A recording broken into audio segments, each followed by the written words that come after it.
Magandang gabi guys. General pala. Medyo hindi ako dinadapuan ng antok ngayon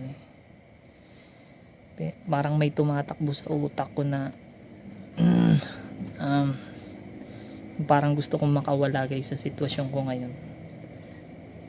Alam mo ba yung buhay empleyado guys? Yung ulit-ulit na na cycle. Babangon ka ng alas 5, mag-aabang sa kanto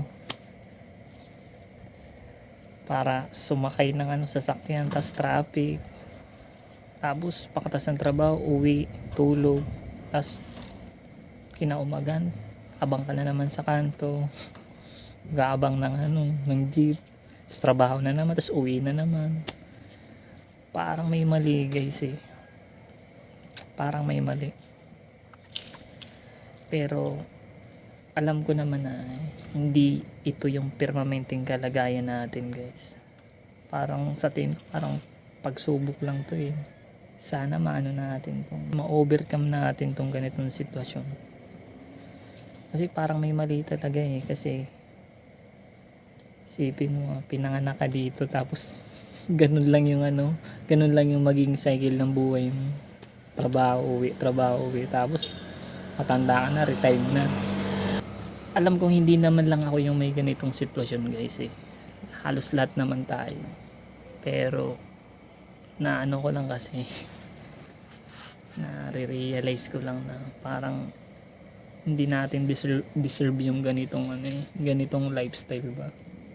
Parang may kulang. Pero darating rin ang araw. Malay mo bumaligtad yung yung panahon. Hindi, alam ko yung universe talaga hindi tayo ilalagay sa isang place lang ba, yung parang may stuck ka. May growth din naman talaga mangyayari.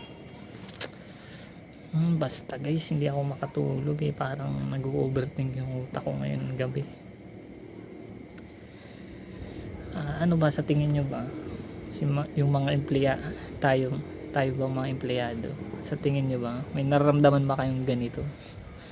Parang parang may mali eh. Ulit-ulit lang yung nangyayari sa atin eh. Wala naman akong sinisisi guys, deserve natin to, deserve natin mahirapan kasi hindi natin nilulupitan eh. Kahit ako deserve ko to, hindi ko rin nilulupitan eh. Pasalamat na lang ako, may trabaho pa ako.